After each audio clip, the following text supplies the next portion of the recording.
Hello and good morning everyone. This is Shikha Agrawal. Welcome to Adda UGC Net platform. Today I am going to continue the series of our crash course. ये crash course जो है UGC net ने English literatures के paper में पिछले 20 year में जिस concept पर बेस अपने क्वेश्चंस को फॉर्म किया है उसके बनाई गई है। ये पीडीएफ जो है वो पिछले 20 ईयर के क्रीम का कॉन्सेप्ट है जो कि बिल्कुल फ्री ऑफ कॉस्ट आप मेरे टेलीग्राम चैनल को ज्वाइन करके डाउनलोड कर सकते हो रिवीजन पर्पस से। हमने लेक्चर 1 में ड्रामा के ओरिजिन को समझा कि ड्रामा का जो ओरिजिन है वो कहाँ से आया। तो हमने समझा कि वो ओरिजिन जो है वो ग्रीक से आया फेस्टिवल ऑफ डायनोसिया में। फिर वो ड्रामा रोमन में आ जाता है क्योंकि रोमन लोग ग्रीक को कैप्चर करते हैं। फिर रोमन लोग जो है ब्रिटेन को कैप्चर करते हैं तो रोमन से ड्रामा ब्रिटेन में आ जाता है। ठीक है, अब ब्रिटेन में आने के बाद इस कैसे आता है वो मैंने लेक्चर 1 और 2 में काफी अच्छे से एक्सप्लेन किया है जो कि आपके एग्जामिनेशन पॉइंट ऑफ व्यू से इम्पोर्टेंट है। तो इस लेक्चर को देखने से पहले आप मेरे लेक्चर 1 और 2 को जरूर देखें, फिर लेक्चर 3 पे आए। ठीक है, डे 3 पे आए। हमने एलिजाबेथन एज को समझा कि एलिजाबेथन एज में क्या था, कैसे ब्रिटेन में ड्रामा स्टार्ट हुआ, कैसे ग्रीक में ड्रामा स्टार्ट हुआ, कैसे रोम में ड्रामा स्टार्ट हुआ। अब जब हम ब्रिटेन में आते हैं तो लिटर्जिकल फॉर्म से ड्रामा स्टार्ट होता है जो कि बाइबल को बताने के लिए लोग कुछ hand expression, eye contact, body language के थ्रू चर्च के अंदर ही चर्च के पादरी लोग परफॉर्म करते हैं ताकि कम पढ़े लिखे लोग जो बाइबल लैटिन में लिखी गई है वो कह के, सुन के और परफॉर्म करके लोगों तक पहुंचाया जा सके। फिर मिस्ट्री प्ले आता है, मिरेकल प्लेज आती है, इंटरल्यूड आता है, फार्स आता है। फिर एलिजाबेथन एज ऑफ रिवाइव शुरू होता है। एलिजाबेथन एज में हमने समझा एलिजाबेथन एज को कैसे ड्रामा का कंट्रीब्यूशन रहा। ये जो यूनिवर्सिटी विट्स है इससे आपको यूजीसी नेट में 2 या 3 क्वेश्चंस डायरेक्टली और इनडायरेक्टली हर पेपर में देखा गया है। इनडायरेक्टली में मैं इसीलिए बोल रही हूँ क्योंकि हर पेपर में ये क्वेश्चंस देखे गए हैं।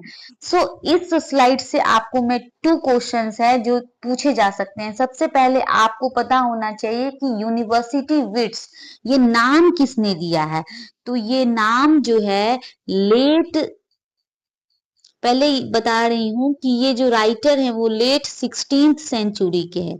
मैं ये लेट बोल के ज्यादा रिपीट इसलिए कर रही हूँ क्योंकि ऑप्शंस में बोल दिए जाते हैं कि university wits belongs to the age early 16th century, mid 16th century, late 16th century and और भी ऑप्शंस पुट कर दिए जाते हैं। तो आपको याद रखना है कि ये एलिजाबेथन एज में लेट 16th सेंचुरी से बिलोंग करने वाले 7 मेंबर्स का ग्रुप था।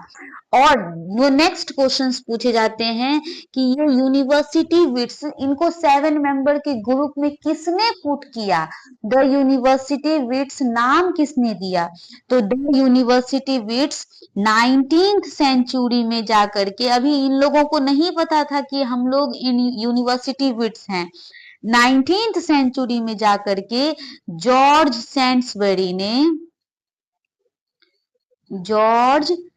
सैंड्सबरी ने इनको यूनिवर्सिटी विट्स कहा क्योंकि इनका स्टाइल एक डिफरेंट स्टाइल था और एक डिफरेंट फॉर्म में ये ड्रामा को रिप्रेजेंट कर रहे थे लोगों के सामने। ठीक है, तो आपको इस स्लाइड से 2 चीज काफी अच्छे से याद हो गया होगा कि ये राइटर्स जो हैं वो लेट 16th सेंचुरी से बिलोंग करते थे और इनको यूनिवर्सिटी विट्स का नाम 19th सेंचुरी में जाके जॉर्ज सैंड्सबरी ने दिया। ठीक है, अब जानते हैं कि ये यूनिवर्सिटी विट्स, जानते हैं कि इनको एक पार्टिकुलर ग्रुप में क्यों पुट किया गया, इनका क्या वैल्यू था, क्या स्टाइल था। तो ये जो राइटर्स थे वो लेट 16 सेंचुरी एलिजाबेथन एज से बिलोंग करते थे। मेरे एक एक लाइन एक एक वर्ड पे आप बहुत अच्छे से कंसंट्रेट करें, क्योंकि आपके दिसंबर एग्जामिनेशंस के लिए ये काफी इम्पोर्टेंट है। इनका मीनिंग क्या था? A group of well educated play rights जो कि ऑक्सफोर्ड यूनिवर्सिटी और कैम्ब्रिज यूनिवर्सिटी से पढ़े थे, ये सातों लोग, जिसमें से एक्सेप्शन है थॉमस किड। वो किसी भी यूनिवर्सिटी से नहीं पढ़े थे, लेकिन उनके स्टाइल जो थे और जो राइटर थे, 3 राइटर ऑक्सफोर्ड के, 3 राइटर कैम्ब्रिज के, उनसे वो मैच करते थे। ठीक है, इन यूनिवर्सिटी विट्स का क्या पर्पस था?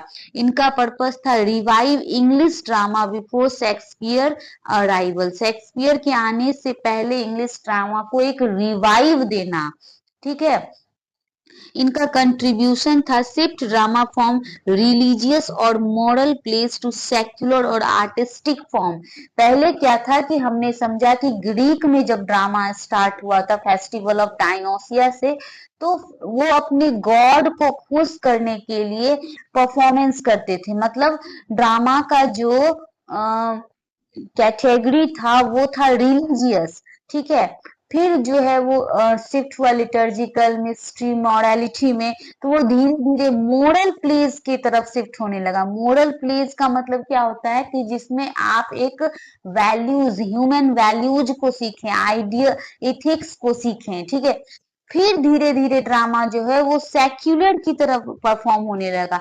सेक्युलर का क्या मतलब होता है? सेक्युलर का मतलब होता है हम जो डेली लाइफ में लाइफ जीते हैं, उन सब चीजों को, प्रैक्टिकल लाइफ को ड्रामा के थ्रू लोगों के सामने पुट डाउन किया जाने लगा। सेक्युलरिज्म आने लगा। छोटे छोटे फंक्शंस में ड्रामा को परफॉर्म किया जाने लगा, आसपास के कैरेक्टर्स को पुट डाउन करके। ठीक है, इनका कॉमन फीचर्स क्या था? ठीक है, अच्छा, यूनिवर्सिटी विट्स तो हो गया, ये लेट 16 सेंचुरी से बिलोंग करते हैं, ऑक्सफोर्ड कैम्ब्रिज यूनिवर्सिटी से पढ़े हैं, इन्होंने शेक्सपियर के लिए एक स्टेज तैयार किया। ठीक है, इन्होंने रिलीजियस मॉरल से ड्रामा को सेक्युलरिज्म और आर्टिस्टिक फॉर्म की तरफ शिफ्ट किया। लेकिन इनका फीचर्स क्या था? ये फीचर्स जो अपने राइटिंग में यूज करते थे वो था ब्लैंक वर्स। और ब्लैंक वर्स को समझाने के लिए मैं ये डायग्राम लेके आई हूँ, ताकि आप अच्छे से क्लियर वे में समझ सके। ब्लैंक वर्स का क्या मतलब होता है? ब्लैंक वर्स का मतलब होता है कि आप जब लेवल पर लाइन लिखते हैं, 10 लेवल की एक लाइन लिखते हैं जिसमें 5 आयम्स होते हैं, 2 लेवल को मिलाकर एक आयम्स बोला जाता है, जिसमें डाडम, राइम, अनस्ट्रेस्ड और स्ट्रेस्ड। जैसे कि एक वर्ड हम बोलते हैं, एक वर्ड बोलने में कहीं पे आपको स्ट्रेस फील होता है, कहीं पे अनस्ट्रेस्ड फील होता है। तो इनका जो 10 लेवल का लाइन था उसमें अनस्ट्रेस और स्ट्रेस्ड को एक सिस्टमेटिक वे में पुट डाउन करके लाइंस बनाई जाती थी। इसको आपको प्रैक्टिस करना होगा। आयम्स और लेवल कैसे काउंट करते हैं, 2-3 सेंटेंस लेके बोल बोल के प्रैक्टिस करना होगा, जो कि मैं करवाऊंगी आपको। ये पेंटा, 5 आयम्स को पेंटा बोलते हैं। ठीक है, इनका यूजेज जो है वो ड्रामा और प्लेस में होता था। ठीक है, एलिवेटेड लैंग्वेज के लिए होता था, जिसमें कोई राइमिंग नहीं होता था। इसमें जरूरी नहीं थी कि लास्ट की जो लाइन है, जैसे डा डा डा, डम डम डम, टी टी टी, वी ऐसे करके लास्ट की लाइन में जो राइमिंग होती है वो राइमिंग जरूरी नहीं थी। इसमें बस 5 आयम्स जरूरी थे, जिसमें अनस्ट्रेस्ड और स्ट्रेस्ड का सिस्टमेटिक अरेंजमेंट हो। ठीक है, इसको ज्यादातर यूज करते थे विलियम शेक्सपियर ने अपने हैमलेट में, मैकबेथ में, रोमियो एंड जूलियट में यूज किया है। और लॉन्ग नैरेटिव पोएम्स में भी, पैराडाइज लॉस्ट में भी जॉन मिल्टन ने ब्लैंक वर्स का यूज किया। ये दोनों वर्ड जो मैं बोल रही हूँ ये आपका प्रीवियस ईयर क्वेश्चन है।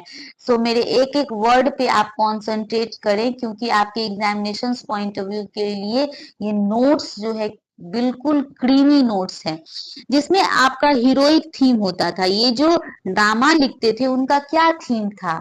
उनका थीम था हीरोइक। हीरो एक कोई अगर एम्बिशन फिक्स करता है, उस टाइम में एलिजाबेथन एज के टाइम में जो किंग्स थे, वॉरियर थे, जो सोसाइटी के प्रेस्टिजियस लोग थे, वो कैसे एक अपने लाइफ में स्ट्रगल करते थे, एम्बिशन को अचीव करते थे, उनके लाइफ में क्या प्रॉब्लम्स आती थी, कैसे वो दृढ़ संकल्पित होके, डेडिकेटेड होके अपने लाइफ को जीते थे, उनके थीम्स पर बेस्ड होता था इनका ड्रामा। ठीक है, स्ट्रॉन्ग कैरेक्टर्स होते थे, मिक्स्ड ट्रेजेडी और कॉमेडी को पहली बार विलियम यूनिवर्सिटी विट्स ने मिक्स किया था। जैसे कि हमारा लाइफ होता है, वो ट्रेजेडी भी है, गम भी है और खुशी भी है, तो दोनों चीज को मिक्स करके ना एक प्रैक्टिकल लाइफ, सेक्युलर लाइफ बनता है। तो इसीलिए बोला जाता है कि ये लोग जो है मॉडल प्लेस से सेक्युलरिज्म की तरफ शिफ्ट हो रहे थे। इनका जो लैंग्वेज होता था वो काफी लॉन्ग नैरेटिव, विविड लैंग्वेज का यूज करते थे, रैथोरिकल स्टाइल का यूज करते थे। ये अपने लैंग्वेज में स्पेशल डिक्शन, एलिटरेटिव वर्ड्स, मॉडलिटी वगैरह यूज करते थे। ठीक है, अब जो है इससे एक क्वेश्चन आपको पूछा जा सकता है। आपको ऑप्शन में चार यूनिवर्सिटी विट्स पुट डाउन कर दिया जाएगा, जैसे कि थॉमस नेस के जगह जॉन नेस लिख दिया जाएगा, और आपको आइडेंटिफाई करने के लिए बोला जाएगा कौन यूनिवर्सिटी विट्स नहीं है। तो पहले कैम्ब्रिज यूनिवर्सिटी से पढ़े ये तीन लोग हैं जो लेट 16 सेंचुरी से बिलोंग करते थे, क्रिस्टोफर मार्लो, थॉमस नेस, रॉबर्ट ग्रीन। और नेक्स्ट जो है ऑक्सफोर्ड यूनिवर्सिटी से बिलोंग करते थे थॉमस लॉज, जॉर्ज प्ली और जॉन लिली। तो इसको मैंने अपने लिए ऐसे याद किया था कि ऑक्सफोर्ड में जो लॉज है, रहने की जो जगह होती है लॉज, ऑक्सफोर्ड के लॉज लाल और पीले हैं। तो इससे मुझे याद हो गई थी कि थॉमस लॉज, जॉर्ज प्ली, पीला और लाल ऑक्सफोर्ड का यूनिवर्सिटी है। ठीक है, ये ऐसे मैंने याद किया था। और थॉमस किड जो है वो ना ही कैम्ब्रिज यूनिवर्सिटी से है, ना ही ऑक्सफोर्ड यूनिवर्सिटी से है, लेकिन यूनिवर्सिटी विट्स के लिस्ट में डाले गए हैं, क्योंकि इनका जो है स्टाइल है बिल्कुल इस इन सिक्स राइटर से मैच करता था। तो जॉर्ज सेंसबरी ने 19 सेंचुरी में जाके इन 7 लोगों का ग्रुप बनाया, जिसे यूनिवर्सिटी विट्स कहा गया। अच्छा, ठीक है, इतना हमने समझ लिया। लेकिन आपके दिमाग में एक क्वेश्चन तो आ रहा होगा कि ये यूनिवर्सिटी विट्स किससे इन्फ्लुएंस थे? ये भी तो किसी को देख करके राइटिंग करना सीखे होंगे, ड्रामा के फॉर्म्स को डेवलप करना सीखे होंगे। इनका क्या बेस था? ये किससे इंस्पायर्ड थे? तो गाइज, इनसे पहले दो एज आई। ठीक है, यूनिवर्सिटी विट्स से पहले दो एज आई, जो कि ग्रीक एज थी और रोमन एज थी, जिसमें ड्रामा स्टार्ट हुआ था ग्रीक से। तो ये लोग जो थे ग्रीक रोमन से इंस्पायर थे, ग्रीक से भी इंस्पायर थे और रोम से भी इंस्पायर थे, लेकिन स्पेशली ये रोमन के प्ले राइट सेनेका से काफी इन्फ्लुएंस थे। सेनेका थे वो रिवेंज ट्रेजेडी लिखते थे। उनके जो ट्रेजेडी में, इनके ड्रामा में बदलू की भावना दिखती थी, जैसे कि स्टेज पे खून खड़ावा दिखाना, बदला लेना, ब्लड सेट दिखाया जाता था, वायलेंस दिखाई जाती थी, मेलोड्रामा दिखाया जाता था। तो इन सब चीजों से ये काफी इंस्पायर्ड थे। ठीक है, और जो है इनका जो लैंग्वेज था वो काफी ऑर्नामेंटेशन था, काफी ब्यूटीफुल्ली अपनी लैंग्वेज को ये रिप्रेजेंट करते थे, ताकि इनके ड्रामा को देख करके, पढ़ करके, सुनकर आपको मजा आ जाए। ठीक है, यूफिज्म डायलॉग का यूज होता था, जिसे विटी और ऑर्मेट डायलॉग बोला जाता है, जिसको जॉन लिली ने अपना स्टाइल के रूप में पुट किया था। इसको मैं आगे भी एक्सप्लेन करूंगी। ठीक है, और इसको तो आपने समझ लिया। ठीक है, ये ग्रीक से इंस्पायर्ड थे, रोमन से इंस्पायर्ड थे, मोर मिडिएवल इंग्लिश ड्रामा के जो मॉरलिटी प्लेज होते थे उससे भी ये काफी इंस्पायर्ड थे, जिसमें कि गुड विज इविल का कॉन्सेप्ट रिप्रेजेंट किया गया था। तो मैं एक बार और रिपीट कर देती हूँ इनके राइटर्स को। कैम्ब्रिज यूनिवर्सिटी से जो बिलोंग करते थे वो थे आपके क्रिस्टोफर मार्लो, ठीक है, थॉमस नेस, रॉबर्ट ग्रीन। ऑक्सफोर्ड यूनिवर्सिटी से जो बिलोंग करते थे वो थे थॉमस लॉज, जॉर्ज प्ली, और जॉन लिली, ये लोग लेट 16 सेंचुरी के राइटर थे। ये थे लेट 16 सेंचुरी के राइटर, जिसको 19 सेंचुरी में जॉर्ज सैंड्सबरी ने एक ग्रुप में पुट किया, जिसका नाम यूनिवर्सिटी विट्स रखाया। इनका स्टाइल्स को मैंने बता दिया, इनके फाउंडेशन को बता दिया, ये लोग किससे इंस्पायर थे ये हमने बता दिया। अब पढ़ते हैं यूनिवर्सिटी विट्स, जो कैम्ब्रिज यूनिवर्सिटी से बिलोंग करते थे, जिसमें आपके क्रिस्टोफर मार्लो, रॉबर्ट ग्रीन और थॉमस नैश आते थे। सबसे पहले हम ये 3 राइटर को पढ़ के और क्रिस्टोफर मार्लो के एक एक वर्ड्स को डिटेल में पढ़ेंगे, क्योंकि इनका जो वर्क है वो काफी इंपॉर्टेंट है और रिपीटेडली पूछा गया है आपके एग्जामिनेशन में। ठीक है। रिवाइव्ड क्लासिकल ड्रामा को ये रिवाइव करते हैं, क्योंकि यूनिवर्सिटी विट्स जो है वो रोमन से और ग्रीक से इंस्पायर्ड थे, और ये लोग ब्लैंक वर्स को इंट्रोड्यूस करते हैं। ब्लैंक वर्स एक ऐसा स्टाइल है राइटिंग का जिसमें 10 सिलेबल होते हैं, 5 आयम्स होते हैं, आयम्बिक पेंटामीटर बोला जाता है। ये भी क्वेश्चन है, आयम्बिक पेंटामीटर किसको बोला गया है? ब्लैंक वर्स को बोला गया है। ये भी आप पुट नोट डाउन कर दें, आयम्बिक पेंटामीटर ब्लैंक वर्स को ही बोला जाता है।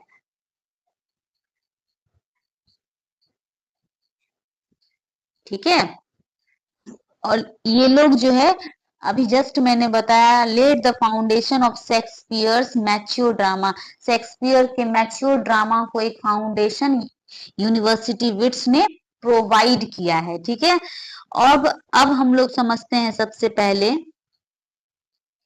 क्रिस्टोफर मार्लो को, जो कि लीडर ऑफ यूनिवर्सिटी विट्स के नाम से भी जानते हैं। ठीक है। इनका जो मेजर प्ले था, एक एक वर्ड्स को आप काफी कॉन्सेंट्रेट होके देखेंगे और विजुअल इमेज क्रिएट करने की कोशिश करेंगे। इसमें ये जो स्मार्ट सा बंदा है ये आपको क्रिस्टोफर मार्लो है, जिन्होंने टम्बलिन द ग्रेट पार्ट 1 लिखा है, जो कि पब्लिश्ड हुई थी 1587 में। 1587 में टम्बलिन पार्ट 2 जो है 1588 में, जी ऑफ माल्टा 1589 में, डॉक्टर फॉस्टस 1592 में, एडवर्ड सेकेंड 1592 में, द मैस्क्री एट पेरिस 1593 में, डिडो द क्वीन ऑफ कार्थेज 1595 में। ठीक है। आप इसको बार बार बोलेंगे, क्योंकि ये एग्जामिनेशन में फाइंड आउट करने के लिए मैच द कॉलम्स में, और इस वर्क के डिटेल्स को मैं बताऊंगी क्योंकि इससे क्वेश्चंस पूछे जाते हैं। Introduce blank verse heroes driven by over reaching ambition. इनका जो क्रिस्टोफर मार्लो जो वर्क लिखते थे, इसमें क्या होता था कि इनका जो कैरेक्टर था वर्क में, ड्रामा में कैरेक्टर एक एम्बिशन बनाता था और उस एम्बिशन को पाने के लिए पागल रहता था, एकदम पागल की तरह, एकदम प्योर डेडिकेटेड होकर के उस एम्बिशन को वो अचीव करता था। known as the mighty lines of English tragedy। इनको क्रिस्टोफर मार्लो को the mighty lines of English tragedy के नाम से भी जाना जाता है। नेक्स्ट जो राइटर आते हैं उनका नाम है आपको रॉबर्ट ग्रीन। ठीक है। रॉबर्ट ग्रीन का जो टाइम पीरियड है वो 1558 से 1592। इन्होंने वर्क लिखा है पेंडेस्टो 1588, जो कि सोर्स बना है आगे जाके शेक्सपियर के द विंटर्स टेल का। ये भी आपका प्रीवियस ईयर क्वेश्चन है। The Friar Bacon and Friar Bungay 1590। ठीक है। Orlando Furioso 1590, a looking glass for London and England, जो कि इन्होंने थॉमस लॉज के साथ कोलैबोरेट करके लिखा है 1590 में। The Scottish history of James fourth 1590। ठीक है। और इन्होंने जो है क्या किया था, रोमांस एंड रियलिज्म्स के फीचर्स को अपने लैंग्वेज में पुट डाउन किया था ड्रामा लिखते टाइम। सिंपल मोरल टोन में अपने ड्रामा को लिखते थे। ठीक है, इनके ड्रामा को पढ़ के काफी सिंपल मोरल फीलिंग्स आएगी, आपको लगेगी कि वो नेचुरल वे में एक मॉरल लेसन देने की कोशिश करते हैं, लाइफ के आइडियाज को आइडियल वे में रिप्रेजेंट करने की कोशिश करते हैं। First the bring common life and emotion to English drama. और ये रॉबर्ट ग्रीन ऐसे व्यक्ति थे जिन्होंने कॉमन लाइफ को, जो मिडिल क्लास लोगों का जो लाइफ होता है, उनके लाइफ को, उनके इमोशंस को अपने इन वर्क के थ्रू, अपने इन ड्रामास के थ्रू लोगों के बीच सबसे पहले परफॉर्म करने की कोशिश करी, दिखाने की कोशिश करी कि कॉमन लाइफ में क्या प्रॉब्लम्स होती है, क्या इमोशंस होती है। सो इनके ये वर्क को जब आप पढ़ेंगे तो आप देखेंगे कि कैसे इस वर्क में रॉबर्ट ग्रीन ने काफी अच्छे से कॉमन लाइफ को रिप्रेजेंट किया है। ठीक है, यूनिवर्सिटी में सबसे पहले ये थे जिन्होंने कॉमन लोगों के लाइफ को बताने की कोशिश की थी। ठीक है, अब हम आते हैं, आपको एक चीज और मैं बताना चाहूंगी। रॉबर्ट ग्रीन ने अपने एक पंपलेट लिखा था जिसपे शेक्सपियर पे अटैक किया था। उस पंपलेट का क्या नाम था, जो कि आपके प्रीवियस ईयर का क्वेश्चन है, उसका नाम था गॉड्स वर्थ। ठीक है, गॉड्स वर्थ। आप इसको पुट डाउन कर लें क्योंकि ये आपकी एग्जामिनेशंस के लिए काफी इंपॉर्टेंट है। नेक्स्ट है आपके थॉमस लॉज। ये काफी थॉमस लॉज जो थे वो नेचुरल ब्यूटी और फेथ पर लिखते थे कि लाइफ में जो नेचुरलनेस है, नेचर है, उस पे विश्वास करो, उस वो सबसे महान शक्ति है। इनका जो पोयम होता था या ड्रामा होता था वो काफी मोरल थिंकिंग को रिप्रेजेंट करता था। ये बोलते हैं क्या, मैं पेन से ज्यादा प्रेम और हार्ट के शांति को जोड़ता हूँ। ठीक है, इनका जो फेमस बुक था वो था द एनाटॉमी ऑफ अब्सर्डिटी, जो कि 1589 में पब्लिश्ड हुआ था। Pierce Penniless, His Supplication to the Devil 1592 में आया था। द अनफॉर्चुनेट ट्रेवलर जो काफी इम्पोर्टेंट है 1594 में आया था। डिडो द क्वीन ऑफ कार्थे जो क्रिस्टोफर मार्लो के साथ कोलैबोरेट करके इन्होंने लिखा था, जो कि 1595 में आया था। क्राइस्ट टीयर्स ओवर जेरूसलम 1593 में आया था। सो इनके वर्क्स को आइडेंटिफिकेशन में पूछा जाता है तो आप इसको रिमेम्बर करेंगे। शार्प सटायर, विटी और prose and early picaresque narrative के लिए जाने जाते हैं। इनको पिकारेस्क नैरेटिव के लिए जाना जाता है क्योंकि इन्होंने रियलिस्टिक लंदन लाइफ को अपने वर्क्स में दिखाया था, हिपोक्रेसी को दिखाया था और सीन को रिप्रेजेंट किया था अपने इन राइटिंग्स के थ्रू। ठीक है, नेक्स्ट जो है यूनिवर्सिटी विट्स का जो नेचर था, कैम्ब्रिज यूनिवर्सिटी विट्स का नेचर, तो उस पे ये स्लाइड बनाई गई है जो आपको आइडेंटिफिकेशन में हेल्प करेगी। Introduced intellectual depth and tragic conflict in English plays, shifted focus from morality allegory to human psychology। इसको काफी ब्यूटीफुली इस डायग्राम में शो किया गया। आप इसको पॉज करके एक बार जूम आउट करके देख सकते हो। Popularised blank verse and individual heroism, prepared group of Shakespearean drama. ठीक है, इन्होंने क्या किया कि ड्रामा के जो ट्रेजिक फॉर्म थे उनमें एक कॉन्फ्लिक्ट पैदा किया। कॉन्फ्लिक्ट पैदा करने के लिए अलग अलग सिचुएशंस और कैरेक्टर्स को आप एक ड्रामा में, एक सीन में पुट करोगे तो ही तो होगा क्रिएट।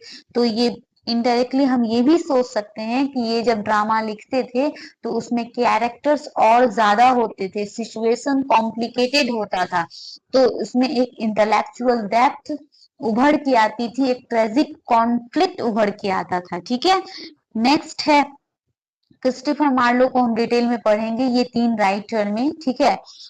क्रिस्टोफर मार्लो जो थे, इनका डेट ऑफ बर्थ है, ये क्रोनोलॉजी के क्वेश्चंस में पूछा जाता है। 1564 से 1593 कैम्ब्रिज यूनिवर्सिटी के ये विट थे। विट का मतलब होता है बुद्धिमान, intellectual, master of blank verse के नाम से जाना जाता है। The father of English tragedy Christopher Marlowe, the father of English tragedy Christopher Marlowe introduced tragic heroes driven by boundless ambition and deep inner conflict. इनके जो वर्क्स में character होते थे, वो कैरेक्टर एक बाउंडलेस एम्बिशन को अचीव करने के लिए स्ट्रगल करते थे, ठीक है। तो सबसे पहला प्ले जो इनके लिए काफी इंपॉर्टेंट है वो है क्रिस्टोफर मार्लो की the Dido the queen of Carthage. Dido the queen of Carthage जो है वो 1585 से 86 के दौरान लिखी गई थी, जिसके को ऑथर थे थॉमस नैस। इन्होंने थॉमस नैस के साथ ये बुक लिखी थी। ये भी आपके एग्जामिनेशन पॉइंट ऑफ व्यू से एक एक लाइन इस स्लाइड की इंपॉर्टेंट है। ये जो क्रिस्टोफर मार्लो ये बुक कैसे लिखे, हम कुछ देखते हैं या कुछ महसूस करते हैं, वो हमारा इंस्पिरेशन बनता है। तो ये इंस्पायर थे वर्जिल की एनीड बुक जो है, बुक 4 को जब क्रिस्टोफर मार्लो ने पढ़ा तो उस बुक से इंस्पायर्ड होके ये एनीड बुक जो है वर्जिल ने ट्रोजन वॉर पे लिखी थी। ट्रोजन वॉर जो है वो ग्रीको रोमन का वॉर है, उसको भी पढ़ना जरूरी है। इसका जॉनरा था ट्रेजिक प्ले, क्योंकि इसमें एंडिंग जो है वो काफी दुख भरी होती है, हीरो की मौत हो जाती है। प्रोटागोनिस्ट है क्वीन डीडो। प्रोटागोनिस्ट क्या होता है, जैसे कि हीरो को लिटरेचर के लैंग्वेज में प्रोटागोनिस्ट बोला जाता है। वो एनीड जो कि ट्रोजन वॉर का हीरो, ये दोनों को प्रोटागोनिस्ट बोला गया है, क्योंकि ये पूरी स्टोरी जो है डिडो क्वीन ऑफ कार्थेज की जो स्टोरी, ये दोनों पे ही बेस्ड है। ये एक लव ट्रेजिक स्टोरी है, जिसमें ट्रेजिक लव दिखाया गया है, ठीक है। Conflict between passion and duty दिखाई गई है। इसका प्लॉट है, डीडो जो है वो प्यार में पड़ जाती है एनीस के, जो कि who अबॉन्ड who abandons her, she committed suicide। अगर वो उसको नहीं पाती है तो वो सुसाइड कर लेती है। देखिए ऐसा होता है कि डीडो जो है सबसे पहले टेम्पल ऑफ जूनो एक जगह है, वहां पे एनियस को देखती है, और देखते ही वो उसके प्यार में पड़ जाती है, क्योंकि उसको एक क्यूपिड का एरो लग जाता है। क्यूपिड जो है वो रोमन में, ग्रीक में जो है लव का देवता है। जैसे कि हमारे हिंदू धर्म में विद्या की देवी सरस्वती माँ को माना जाता है, वैसे ग्रीको रोमन में क्यूपिड को लव का देवता माना जाता है। उनकी एरो के कारण एनीड जो है वो डीडो के प्यार में पड़ जाता है, लेकिन प्यार में पड़ने के बाद उनको गॉडेस जूनो और वीनस जो है याद दिलाते हैं कि तुम्हारी ड्यूटी क्या है। तो उस प्यार को वो छोड़ करके अपनी ड्यूटी की ओर चला जाता है। तो वो डीडो जो है काफी दुखी होती है कि वो उसको बोलती है कि एनीज तुम रुक जाओ, मैं तुम्हें कार्थेज का राजा बना दूंगी, लेकिन वो नहीं रुकता है, क्योंकि उसको इंस्ट्रक्शन मिल जाती है जूनो और वीनस से कि अपनी ड्यूटी को तुम सबसे पहले करो, ठीक है। तो फिर वो एनिस को जब नहीं पाती है तो वो जलते हुए आग में कूद करके अपनी जान दे देती है। तो classical influence, poetic diction, emotional depth, early experiment in tragedy दिखाई गई है, ठीक है। ये बहुत ही इंटरेस्टिंग स्टोरी है, मैंने शॉर्ट में एक माइंड मैप बनाने के लिए आपको बताई है। आप इस चार्ट को थोड़ा जूम आउट करके पढ़ेंगे ताकि मेरी स्टोरी को आप एनालाइज कर सकें। नेक्स्ट जो है क्रिस्टोफर मार्लो की Tamburlaine the great part 1 and part 2 1587 से 88 के बीच आई थी। ये पहला ऐसा प्ले था जो स्टेज पे परफॉर्म हुआ था, जो पहला प्ले था पूरे इंग्लिश लिटरेचर में जिसमें सीक्वल हुआ था, जैसे पार्ट 1, पार्ट टू इस तरह से सीक्वेंस बनाई गई थी। इसमें क्या होता है कि डेथ ऑफ तैमूर के प्ले पर इंड होता है, जिसमें बेबीलोन दिखाया गया। ये बेबीलोन दिखाया गया, ये याद रखेंगे। क्रिस्टोफर मार्लो के प्ले टम्बरलिन द ग्रेट में बेबीलोन का सीन दिखाया गया है। इसमें क्या है, ये हिस्टोरिकल ट्रेजेडी है, ये राजा पे बनाई गई है कि तैमूर का जो राजा है वो कैसे सफर करता है। हिस्टोरिकल थीम प्रोवाइड की गई है। प्रोटैगोनिस्ट है टेम्बरलिन, ठीक है। सेफर्ड, टेम्बरलिन जो है एक सेफर्ड होता है। सेफर्ड का मतलब होता है चरवाहा, जो गाय चराता है, जो बकरी चराता है, लेकिन वो राजा बनने की सपना देखता है कि मैं राजा बनना चाहता हूँ। ग्रेट एम्बिशियस रहता है। तो मैंने अभी बताया कि क्रिस्टोफर मार्लो के जो प्लेज में है, उनके कैरेक्टर काफी ग्रेट एम्बिशन को अचीव करने के लिए पागलों की तरह स्ट्रगल करते हैं। तो इसमें दिखाया गया टम्बरलिन जो है एक सेफर्ड होता है, जो कि किंग बनना चाहता है और किंग बन जाता है, ठीक है। सो इसी पे ये स्टोरी बेस्ड है, जिसमें पार्ट 1 हिज मेटोरिक और rise to power and conquest को दिखाई गई। पार्ट 2 में ऐसे है, ब्लैंक वर्स का यूज किया गया है। इनके हीरो जो है over richer, driven beyond human limits, अपने लिमिट से ज्यादा अपने एम्बिशंस को पाना चाहते हैं, लिमिटलेस एम्बिशंस को अचीव करना चाहते हैं, वो शो किया गया है। इपिक स्केल पर ये लिखी गई है। थीम इसका ambition, faith, hubris, human potential और डिवाइन ऑर्डर है, ठीक है। इम्पैक्ट जो है इसका इंस्पायर है, रिवॉल्यूनाइज्ड इंग्लिश स्टेज से inspired English Shakespeare tragic hero से ये इंस्पायर होते हैं, क्योंकि क्रिस्टोफर मार्लो और शेक्सपियर का जो डेट ऑफ बर्थ है वो सेम है, सेम ईयर में दोनों बर्थ हुए थे।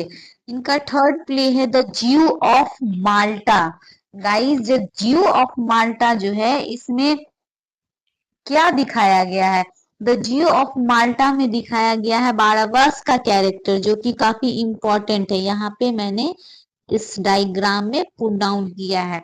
इसमें बहुत अच्छी स्टोरी है, थोड़ी पॉलिटिकल स्टोरी है, थोड़ी लालच भरी स्टोरी है, लेकिन लास्ट में कैसे एक मॉरलिटी की जीत होती है वो हम देखते हैं। ट्रेजिक कॉमेडी, पॉलिटिकल एलिग्री है। इसमें प्रोटैगोनिस्ट जो है बाराबास है, जो कि वेल्दी जूस है। मर्चेंट सीकिंग रिवेंज, एक मर्चेंट व्यापारी है जो कि एक रिवेंज लेता है। प्रोलॉग जो है स्पोकन बाय, ये पूछा गया है। मैकियावेल, मैकिवेलियन पर्सोनिफाइड, मैकिवेलियन पर्सोनिफाइड जो है इनका प्रोलॉग है। मैकियावेल बोलता है, प्रोलॉग मतलब क्या होता है कि कोई स्टोरी शुरू होने से पहले उस स्टोरी के बारे में एक आइडिया प्रोवाइड करना। वो आइडिया कौन? द ज्यू ऑफ माल्टा का जो आइडिया है इनके ड्रामा में, ड्रामा स्टार्ट होने से पहले जो कुछ लिखा गया है, उस प्रोलॉग को किसने बोला है? तो मैकियावेल ने बोला है। इनका थीम है religious hypocrisy and greed. Christians, तुर्क एंड जूस के बीच ये स्टोरी घूमती है। Revenge, corruption and manipulation in politics दिखाई गई है। Satirical in tone mixed with tragedy, complex anti-hero similar to Skylock in Shakespeare's Merchant of Venice में इसका सिमिलर लगेगा आपको जब शेक्सपियर के मर्चेंट ऑफ वेनिस को पढ़ेंगे और क्रिस्टोफर मार्लो के द ज्यू ऑफ माल्टा को पढ़ेंगे।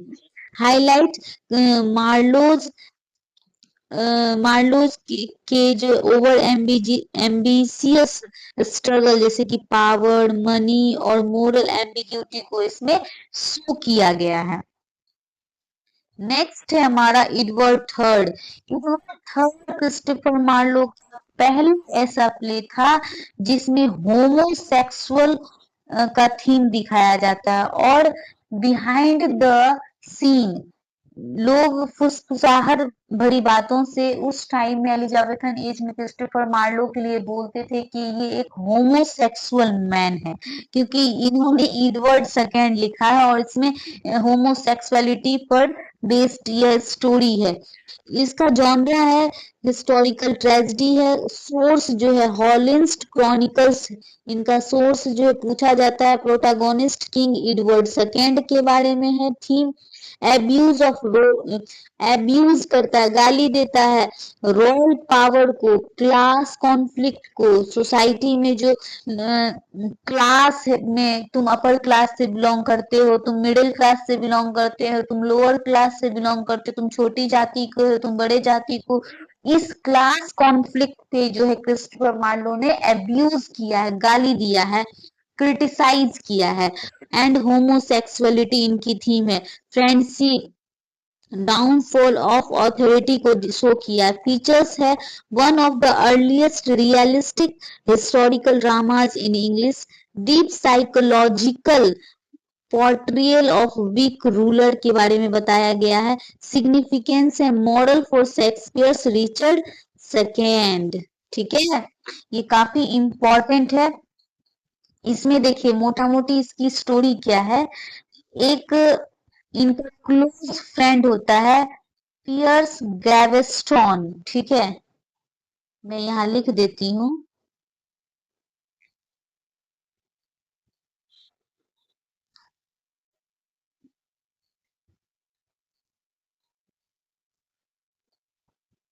इससे ये क्या है कि क्लोज रिलेशनशिप होमोसेक्सुअल रिलेशन में आ जाता है। ये भी एक आदमी होता है और एडवर्ड सेकेंड भी एक आदमी है, दोनों एक होमोसेक्सुअल रिलेशनशिप में आ जाते हैं। और इसकी खबर जो इनकी वाइफ इसाबेला को पड़ती है।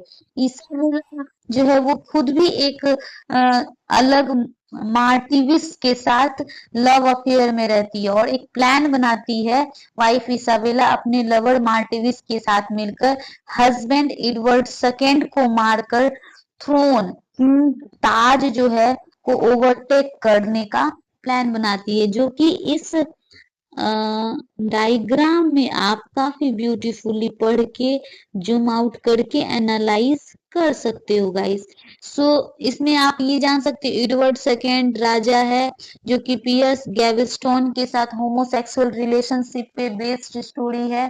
राजा जो है अपने फ्रेंड के साथ रिलेशनशिप में आता है। राजा की जो रानी इसाबेला है अपने साइड लवर मार्टियाविस के साथ रिलेशनशिप में आकर अपने हस्बैंड राजा को मार के थ्रोन रानी ताज जो है अपने सर पे पहनना चाहती है। ठीक है, यही स्टोरी है इसकी। अब जो है the most genius story put down the international values, that is doctor Faustus.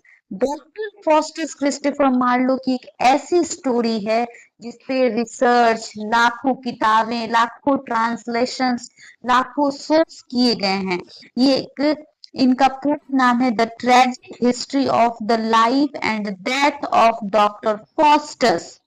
The tragic history of life and death of doctor Faustus. इसका जो जॉनरा था वो था मॉरलिटी और ट्रेजिक ड्रामा। सोर्स जो है जर्मन फॉस्ट लीजेंड से लिया गया है। प्रोटागोनिस्ट जो है डॉक्टर फॉस्टस। प्रोटागोनिस्ट मैंने बताया कि जैसे हॉलीवुड बॉलीवुड में हीरो होता है वैसे लिटरेचर में हीरो को प्रोटागोनिस्ट बोलते हैं। Scholar who sells his soul to Lucifer for knowledge. ये जो कैरेक्टर है डॉक्टर फॉस्टस का, ये सारा पढ़ाई पढ़ चुका है, मेडिसिन का तो साइकोलॉजिस्ट का, मैथमेटिशियन का, सारे पढ़ाई पढ़ने के बाद अब ये लिमिटलेस नॉलेज को गेन करना चाहता है।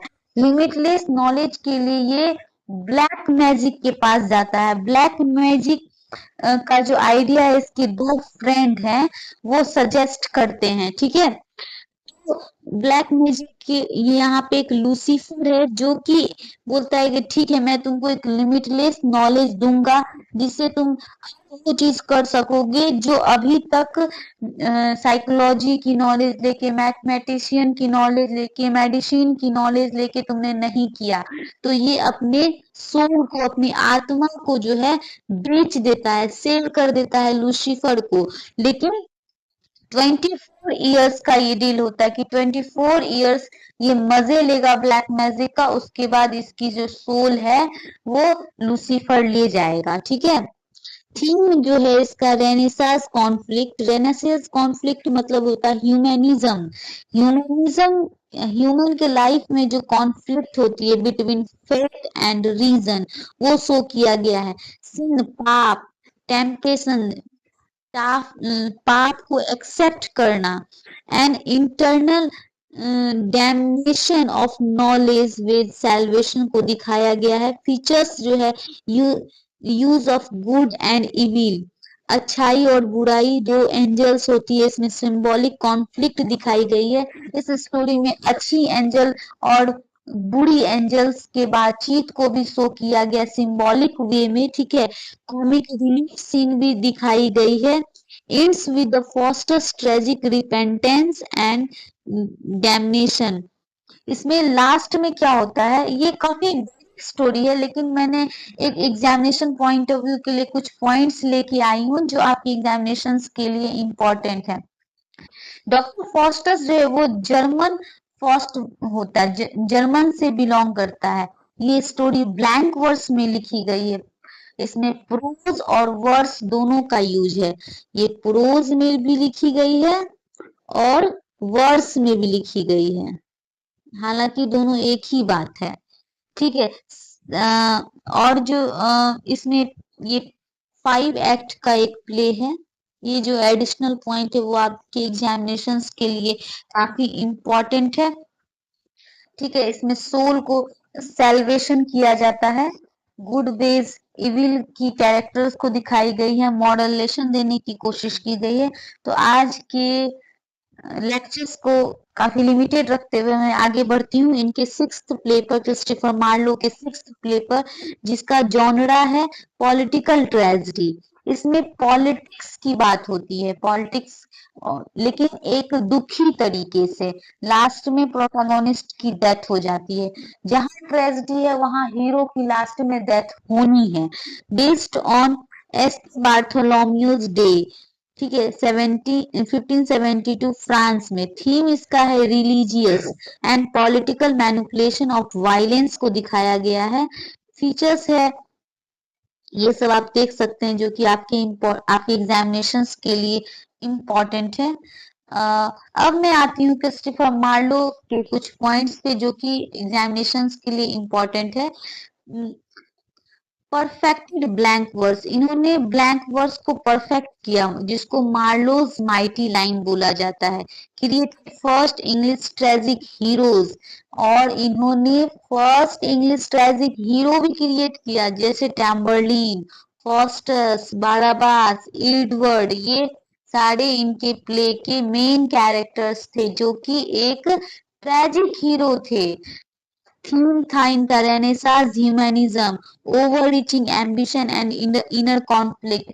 इंसान के अंदर जो दुविधा चलती है, जो विरोधाभास चलता है, उसको बहुत ही ब्यूटीफुली तरीके से एक ह्यूमन के अंदर स्पेस में दिखाया है क्रिस्टोफर मार्लो ने। Directly influenced Shakespeare, Ben Jonson and John Webster. ये काफी इन्फ्लुएंस्ड थे, शेक्सपियर से प्रभावित थे, जो बेन जॉनसन से और जॉन वेबस्टर से प्रभावित थे। और जो है नेक्स्ट अब 3 राइटर्स को हम लोग जानेंगे जो कि ऑक्सफोर्ड यूनिवर्सिटी की लॉज जो है लाल पीली है। ठीक है। ऑक्सफोर्ड यूनिवर्सिटी की लॉज, ऑक्सफोर्ड यूनिवर्सिटी की लॉज लाल और पीली है। इससे हमने याद किया था जॉन लिली, जॉर्ज ली और थॉमस नैश। और ये ऑक्सफोर्ड यूनिवर्सिटी का एक विजुअलाइजेशन इमेज है जो कि आपको दिखाएगा कि ऑक्सफोर्ड यूनिवर्सिटी कैसा दिखता था। Educated dramatist and prose writers from Oxford की फिगर्स मैंने बता दिया। Known for elegant style, romantic themes and refined prose, euphuism. ठीक है, इन्होंने कोर्ट कॉमेडीज को दिखाया है, रोमांटिक प्रोज फिक्शंस को अपने इसमें वर्क्स में दिखाने की कोशिश की है। और जो एक काफी रिपीटेड क्वेश्चन है उसको मैं हाईलाइट करना चाहूंगी यहाँ पे। John Lyly 1553 to 1606, master of court comedy and euphuism. Major works जो है euphuism, the anatomy of wit 1578 में आई थी। Introduce euphuism ornament balanced prose full of simile and classical allusion। Euphuism का मतलब क्या होता है? यूफिज्म का जो मतलब होता है वो आप पहले एक बार सोचें कि क्या होता है, या आपने कभी पढ़ा है तो आप कमेंट बॉक्स में पुट डाउन भी कर सकते हैं। यूफिज्म का मतलब होता है कि आप एक रूड लैंग्वेज को नॉर्मल करके बोले। जैसे वह मर गया तो उसको हम लोग बोलेंगे वह गुजर गया, ताकि सुनने वाले को बुरा ना लगे। ठीक है, एक सजावटी तरीके से एक बैलेंस्ड लैंग्वेज में बोले जिससे एक क्लासिकल टोन हमको सुनाई दे। ठीक है, modes and directed tone on love, manners and education, ये यूफिज्म की डेफिनेशन है जो आप फिर से भी देख सकते हो। यूफिज्म एंड हिज इंग्लैंड, इनका एक वर्क आता है पहले 1578 में, euphuism the anatomy of wit. फिर आता है euphuism Euphues and his England 1580 में, जो कि एक प्रोज वर्क है, continuation of Euphues queen Elizabeth first and his virtues. Sappho and Phao आता है 1580 में, एक प्ले है, एलिगोरिकल लव स्टोरी है। फो रिप्रेजेंट्स एलिजाबेथ फर्स्ट। इसमें क्या है कि फो को एलिजाबेथ फर्स्ट की तरह रिप्रेजेंट किया जाता है इनके वर्क में। थीम इनका चैस्टिटी रहता है, रॉयल लव रहता है और सोशल वर्च्यू रहता है। ठीक है, नेक्स्ट वर्क है इनका कंपास पे, जो कि 1584 में आता है। ये प्ले है historical love between Alexander the great and captive compass पे। फर्स्ट एलिजाबेथन रोमांटिक कॉमेडी के नाम से भी जाना जाता है कंपास पे, first romantic comedy of Elizabethan age. फिर इनका आता है इंडियन, जो कि 1591 में आता है। इसमें एलिग्री के बारे में है। कोर्ट एलिग्री का मतलब क्या हुआ कि इनके प्ले में कोर्ट कोर्ट के सीन को दिखाया जाता है, लेकिन एलिगोरिकल वे में। एलिगोरिकल वे का मतलब होता है कि आप दिखा कुछ रहे हैं लेकिन उसके पीछे एक मैसेज कुछ और देना चाहते हैं। डुअलिटी ऑफ कैरेक्टर, जैसे कि आप कुछ बात कुछ और बोलना चाहते हैं लेकिन आपका थीम कुछ अलग है। Endymion love for Cynthia Elizabeth, blend of myth, romance and courtly फ्लर्टरी।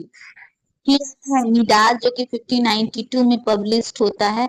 इसमें आपको फिर आता है गैलिथिया, मदर बॉम्बे, ये सब आप एक रिपीटेड वे में मेरे पीडीएफ को डाउनलोड करके आप पढ़ेंगे। आपके एग्जामिनेशंस के लिए ये काफी ज्यादा इम्पोर्टेंट है। ठीक है, नेक्स्ट है हमारे लिरिकल ब्यूटी और पैट्रियोनिज्म के लिए जाने जाते हैं। ठीक है, देशभक्ति के लिए और लिरिकल ब्यूटी के लिए जाने जाते हैं। इनका वर्क है द अरेंजमेंट ऑफ पेरिस, जो कि 1584 का प्ले है। मैथोलॉजिकल ऑनरिंग एलिजाबेथ फर्स्ट को दिखाया गया है। थीम में ब्यूटी, वर्च्यू, डिवाइन जस्टिस दिखाई गई है। The battle of Alcazar, the love of king David and fair Bethsabe दिखाया गया है। इनका प्ले जो है परफॉर्म हुआ था 1588 में। इसमें बिब्लिकल स्टोरी डेविड और बैथसेबे का दिखाया गया है। थीम लस्ट सीन और रिपेंटेंस है। नेक्स्ट जो इनका वर्क है वो है द ओल्ड वाइफ्स टेल, 1595 में आई थी। उसके बाद है the wounds of civil war, 1594 में ये आई थी। ठीक है, फिर थॉमस लॉज आते हैं जो कि आपके एग्जामिनेशंस के लिए काफी इंपॉर्टेंट है।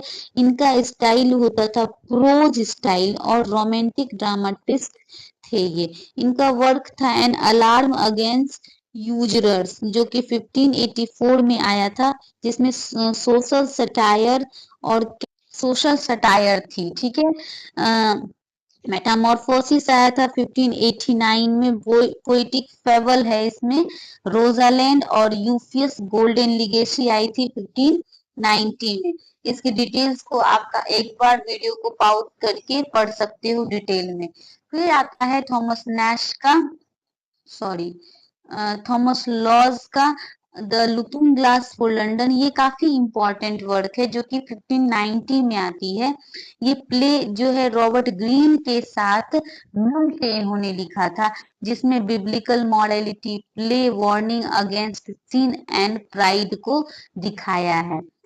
मार्गरेट ऑफ अमेरिका जो कि 1596 में आई है, इसमें sentimental prose romance. Sentimental prose romance का मतलब क्या हुआ, थोड़ा आप सेंटिमेंटल हो जाए, थोड़ा दुखी हो जाए, उसमें एक प्रोज का थीम हो, एक रोमांस का थीम हो, प्रोज वे में लिखा गया रोमांस का थीम हो, एडवेंचरस एंड इमोशनल टोन दिखाया गया है। ठीक है। नेक्स्ट, अब हम लोग देखते हैं कि कलेक्टिव कंट्रीब्यूशन क्या रहा है यूनिवर्सिटी विट्स का। इन्होंने प्रोज स्टाइल को रिफाइंड किया, यूफिज्म का कॉन्सेप्ट जॉन लिली ने दिया। ठीक है। रोमांटिक कॉमेडी को इंट्रोड्यूस किया शेक्सपियरियन एज में। ठीक है। एलिजाबेथन एज में डेवलप्ड कोर्टली एलिग्री को, कोर्ट के एलिग्री को, राजा महाराजाओं को इनडायरेक्टली सटायर किया, उनके कैरेक्टर्स को अलग कैरेक्टर के रूप में रिप्रेजेंट करके, लेकिन इनडायरेक्टली वो राजा महाराजाओं को, कोर्ट के लाइफ को रिप्रेजेंट करते थे अपने ड्रामा के थ्रू, स्टेज पे। पेस्टोरल रोमांस इन्होंने दिखाया, used mythology, classical theme. Classical theme का क्या मतलब हुआ, रोमन लोग जो लिखते थे, जो ग्रीक लोग लिखते थे, उनके थीम को इन्होंने यूज किया। एलिजाबेथ में एक डेवलपमेंट लाई, एलिजाबेथन ड्रामा को इन्होंने काफी ब्यूटीफुली तरीके से क्लासिकल थीम को बेस बनाकर रिप्रेजेंट किया। Prepare ground for Shakespeare court comedies and romance tone. और ये ऑक्सफोर्ड यूनिवर्सिटी के जो 3 राइटर थे, John lily, George plea, Thomas Lodge, इन्होंने शेक्सपियर के जो कोर्ट कॉमेडी होते थे और रोमांटिक टोन में जो इन्होंने ड्रामा, पोएट्री लिखा है, उसको एक ग्राउंड प्रोवाइड किया, एक स्टेज प्रोवाइड किया, एक फाउंडेशन प्रोवाइड किया। सो आज के हमारे लास्ट राइटर हैं जो है कि थॉमस कीड। ये ना ही ऑक्सफोर्ड यूनिवर्सिटी से पढ़े हैं, ना ही कैम्ब्रिज यूनिवर्सिटी से पढ़े हैं, लेकिन इनकी स्टाइल जो है कैम्ब्रिज यूनिवर्सिटी और ऑक्सफोर्ड यूनिवर्सिटी के राइटर से मैच करती है। अर्ली एलिजाबेथन ड्रामा में इनका एरा रहा है। कंट्रीब्यूशन जो है रिवेंज ट्रेजेडी, क्योंकि ये सेनेका से काफी इंस्पायर्ड थे, रोमन प्लेस थे सेनेका जिन्होंने रिवेंज ट्रेजेडी लिखी थी। इनका मेजर वर्क है the Spanish tragedy 1592, introduce the theme of revenge on stage. और इन्होंने रिवेंज के बदले की भावना को, जब हम किसी से बदला लेते हैं तो उसमें क्या क्या चीज आती है, क्या क्या कॉन्फ्लिक्ट मन के अंदर आता है, या हमारे लाइफ की सिचुएशंस किस तरीके से बनते हैं, उस सिचुएशंस को, उस कॉन्फ्लिक्ट को ये स्टेज पे अपने ड्रामा के थ्रू दिखाते थे। Use play with in play, और इन पहली बार एक प्ले के अंदर प्ले परफॉर्म किया। प्ले के अंदर प्ले परफॉर्म करने का मतलब क्या हुआ, जब हम कोई टीवी देखते हैं, टीवी के अंदर ये देखते हैं कि अच्छा ये सीरियल चल रही है, उसके अंदर जो कैरेक्टर है वो और एक अदर सीरियल अपनी टीवी में देख रही है, तो टीवी के अंदर भी हम टीवी देख रहे हैं। उसी तरह प्ले के अंदर हम एक प्ले परफॉर्म करते हैं ताकि एक इंटरेस्टिंग बैकग्राउंड क्रिएट हो सके, या कोई सच्चाई बाहर निकालने के लिए ऐसा ट्रैप किया जाता है। इंट्रोड्यूस घोस्ट, इन्होंने भूत को और रोमांटिक डिवाइस को यूज किया, ड्रामेटिक डिवाइस को यूज किया, घोस्ट को, कि इनके रिवेंज ट्रेजेडी में भूत होते थे जो कि एक ड्रामेटिक डिवाइस के रूप में आए, एक अलग कैरेक्टर्स के रूप में आए। प्लॉट को हाईलाइट किया था, protagonist Hieronimo is mad again, इनका एक वर्क और है, seek justice for the murder and his son. ठीक है। और ये काफी इम्पोर्टेंट रहा है। Education on university education studied at Merchant Taylor school. Significance रहा है इनका, set the foundation for Elizabethan revenge tragedy and psychological drama. So हमने काफी ब्यूटीफुली अपने लेक्चर थर्ड में पूरे यूनिवर्सिटी विट के साथ काफी repeated examinations point of view के लिए एक एक पॉइंट को पढ़ा। आपने इस 1 घंटे के वीडियो में टोटल 7 राइटर के बुक, कैरेक्टरिस्टिक्स और ब्लैंक वर्स, मैथोलॉजिकल कैरेक्टर किसको बोलते हैं, एक एक चीज को समझा। सो मैं चाहूंगी कि इस वीडियो को आप एक से एक बार मत देखिए, कम से कम 2 या 3 बार सुने। सुनने से क्या होगा कि आपको जो इसमें बार बार डेट्स बोला गया है, वर्क बोला गया है, स्पेसिफिक राइटर का स्टोरी एक शॉर्ट वे में बताई गई, वो आपको मेमोराइज हो जाएगी। ठीक है। सो अगर आपको मेरी ये मेहनत अच्छी लग रही है तो आप इस वीडियो को लाइक करें और मेरे टेलीग्राम चैनल पर जाकर के इस वीडियो का पीडीएफ डाउनलोड कर लें, चैनल को सब्सक्राइब कर लें ताकि आप आने वाले अगले सीरीज को भी देख सकें। सो अब हम लोग बिल्कुल फुल ऑफ एनर्जी में अपने एक एक चैप्टर को बांधेंगे ताकि एग्जाम में हमसे कोई क्वेश्चंस मिस ना हो। और एक कॉन्सेप्ट बिल्ड करेंगे। मैं सिर्फ आपको रटी रटाई हुई चीज नहीं बता रही हूँ, एक कॉन्सेप्ट बिल्ड करने की कोशिश कर रही हूँ इस क्रैश कोर्स में। So thank you, have a nice day.